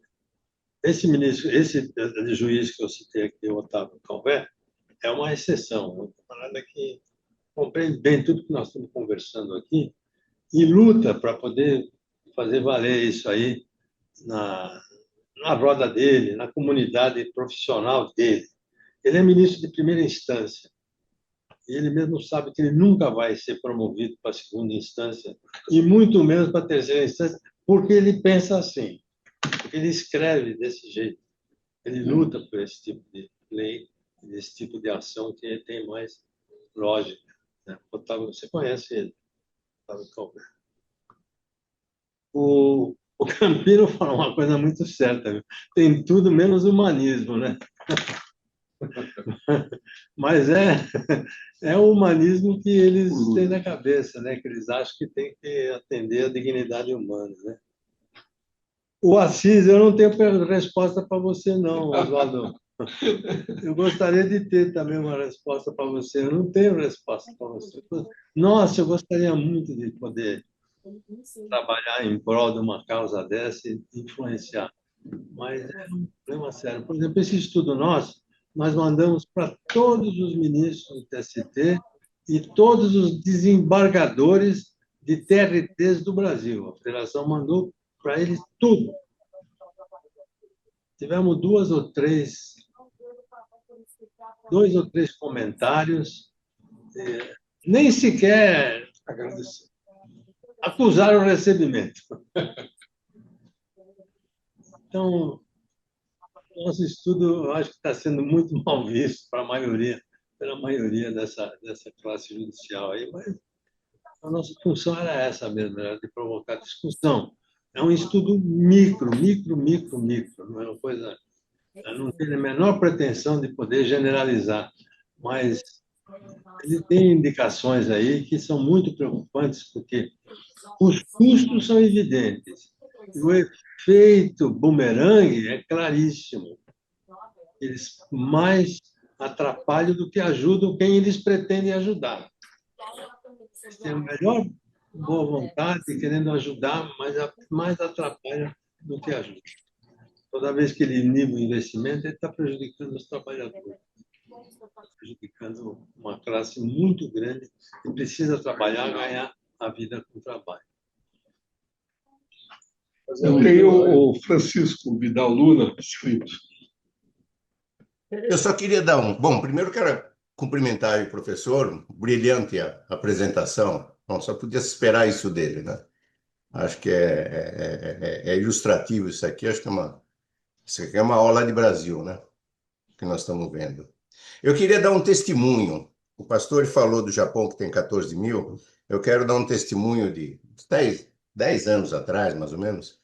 Eu estava no banco e nós fomos contratados para fazer a abertura do Banco Toyota aqui no Brasil. E ia ter o Banco Toyota e ia ter uma promotora de vendas. Aí eu conversei com eles, a pessoa, nós fomos lá conversando, e eu falei, olha, vocês vão se preparar porque vocês vão ter muito caso trabalhista aqui. É bom vocês estarem preparados para isso. A resposta que nós tivemos deles foi o seguinte, eles tinham que consultar a diretoria, ver se continuava, isso era uma coisa complicada, mas eles tinham um caso trabalhista e era muito vergonhoso para eles terem esse caso trabalhista na história da Toyota. Quer dizer, esse é uma corporação e um país onde tem leis, onde tem organização, como o Japão, né? E nós aqui com alguns milhões de casos trabalhistas. É isso mesmo. No Japão, quando uma empresa entra em greve, o empresário sofre mais do que os operários de vergonha, né? E, em muitos casos, a greve que o operário japonês faz é colocar aqui uma faixa preta no braço, só isso. Ele continua trabalhando. Mas como ele anda na rua com a faixa preta, a pessoa pergunta qual é a empresa que você trabalha? Ele fala, eu trabalho na Toyota. O empresário fica muito envergonhado disso aí. Então, os elementos culturais têm um peso enorme na modelagem das instituições e dos comportamentos humanos, né? Tem história isso. Pastor, e você passou meio rápido sobre um tema que eu gostaria que você falasse mais sobre essa AI, aí, essa tecnologia de informação, isso aí vai mudar esse mundo. Quer dizer, é uma aposta que eu faço. Por aí vai ter mais informação, mais circulação, não vai ser, aparentemente, um descontrole que nós temos sociais. Que a sensação que eu tenho, eu estava lendo um livro de história, desde Dom João VI, esse pessoal da área jurídica tem salários bons, tem uma corporação muito sensível a seu prestígio e permanece, né? Desde Dom João VI, desde antes. Mas eu aposto, eu indago, será que a mudança tecnológica, esse negócio vai mudar o panorama? Bem, eu acho que a inteligência artificial ela está no seu início, né? Está na infância ainda. Nós estamos começando a descobrir isso aí. Eu tenho acompanhado mais o impacto da inteligência artificial no mercado de trabalho. E no mercado de trabalho você tem posições de todos os tipos. Tem alguns que são catastrofistas, outros que são... Você morreu. Agora ele falou que... E outros que são partidários.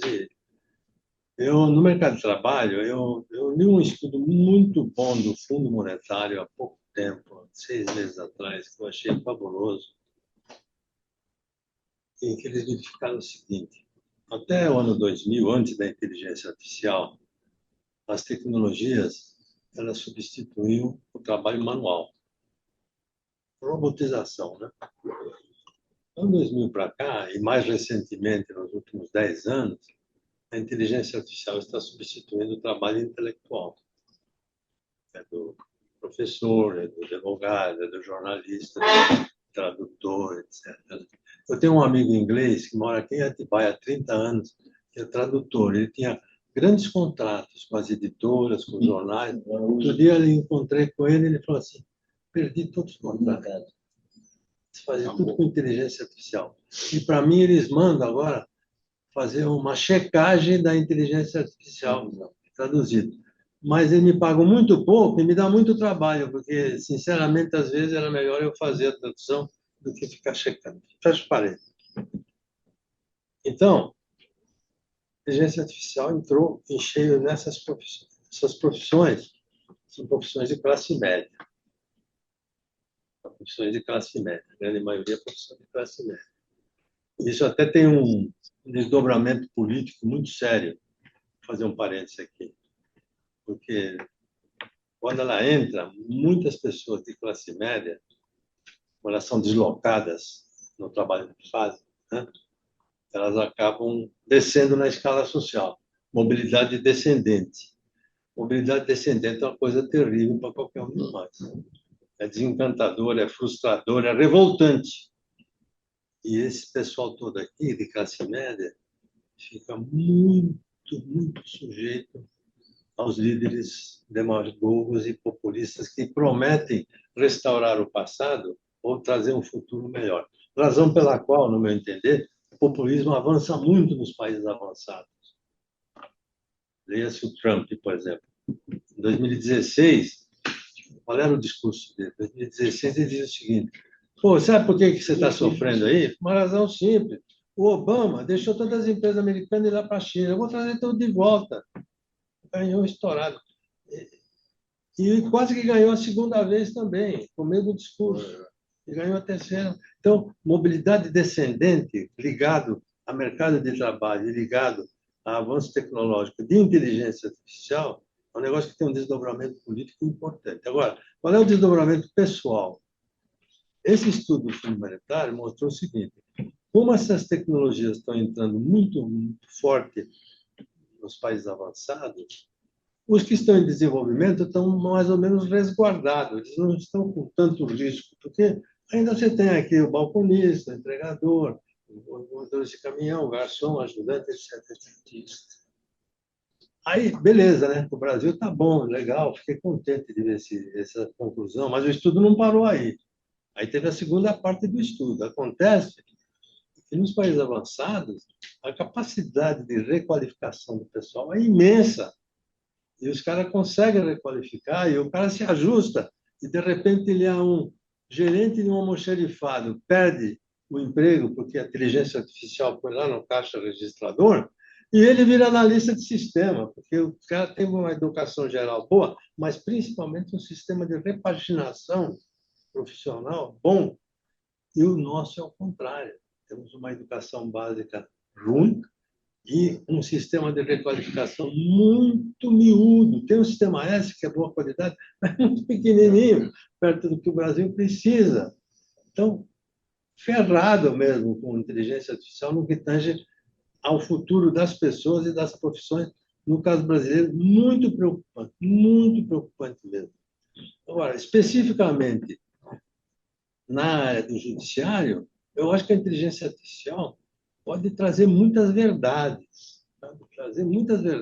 que, de um jeito ou de outro, vão bater na cara dessas pessoas para eles ver se conseguem mudar. Talvez seja até o caminho mais indicado, trazer grandes massas de dados com conclusões bem fundamentadas, mostrando a disfunção de determinados comportamentos no Poder Judiciário. Então, acho que o potencial é muito grande de fazer isso e vamos ver se a gente consegue, né, traduzir isso de uma maneira macro, de maior impacto do que esta que nós fizemos, que é muito humilde. Contribuição. Além da qualidade que diferencia de um país para o outro, você colocou aí, nós temos dificuldade na formação, tem o problema da composição etária da população. Acho que a população mais jovem vai ter mais facilidade de se adequar, junto com a qualificação. Eu tenho o Edivaldo, a última pergunta. E, Edivaldo, por favor. Obrigado, professor Hélio. Eu vou ser rápido, telegráfico, né? Claro que, antes de mais nada, tem que parabenizar o professor José Pastore pela magnífica apresentação, pelo magnífico estudo. Pelos comentários do também professor André Calab. Eu não vou fazer nenhum comentário, que eu sei o adiantado da hora. Eu vou citar duas frases que eu acho que vai sintetizar o que eu penso disso tudo. Primeira frase do Claude Lévi-Strauss, que estava na missão francesa que fundou a USP, né? Lá no início. Ele fez um comentário sobre as metrópoles da América do Sul, mas particularmente do Brasil. Ele morou em São Paulo. E dizia que aqui tudo parece construção, mas já é ruína. Então, às vezes, o que a gente está vendo que parece construção, muitas vezes é uma ruína. De maneira indireta, o professor disse isso, o professor José Pastore. Muitas vezes o que parece ser um benefício, quando você analisa com uma lupa, não é. Então, eu acho que é um gatilho para a gente rediscutir, sim, o país, porque há um projeto aí inconcluso de muito tempo, né, que é passar limpo o Brasil, sobre vários aspectos. Talvez, sim, começando pelo Poder Judiciário, que é um poder que não tem nenhum controle social. Ele se define por si próprio e ele se controla por si próprio, a despeito de tudo aquilo que a gente vê no dia a dia, os super mega salários, os privilégios, os penduricalhos, e um comportamento dandy. O professor também fez referência. Os magistrados, parece que não tem nenhum compromisso, muitas vezes, com o país. E, para terminar tudo, é uma frase também do autoproclamado Barão de Tararé. Ele fez um trocadilho com a palavra nós. Ele dizia o seguinte: o Brasil é feito por nós. Está na hora de desatar esses nós. Obrigado pela oportunidade. Um abraço a todos. Quer complementar alguma coisa? Não, eu só queria dizer o seguinte: não são todos os países que têm sistema de responsabilização de juiz, mas são muitos países que têm. Os Estados Unidos não tem. Os Estados Unidos é um país que não tem responsabilização de juiz. Há um problema lá também. Mas na Europa tem muitos países que têm responsabilização. No caso americano e inglês, né? Vale muito a jurisprudência. Muita jurisprudência, é. Por outro lado, não tem lei, não tem nada. Por outro lado, uma coisa que o Calab falou importante aqui, eu não sei organizar, na formatação das leis, tem um sistema lá de análise custo-benefício preliminar antes de entrar na discussão. É um órgão que tem lá, não sei o que é. Só tirei uma observação, na verdade, uma recomendação de ler os trabalhos do Pastore sobre as consequências de todas essas entropias, se você quiser chamar, porque você entra com pejotização, MEI e Simples Nacional, justamente porque há uma disfuncionalidade aqui. e daí mais da metade da população economicamente ativa está fora de registro na carteira de trabalho, digamos. Hoje, muita pouca gente quer se registrar mais. Muito obrigado.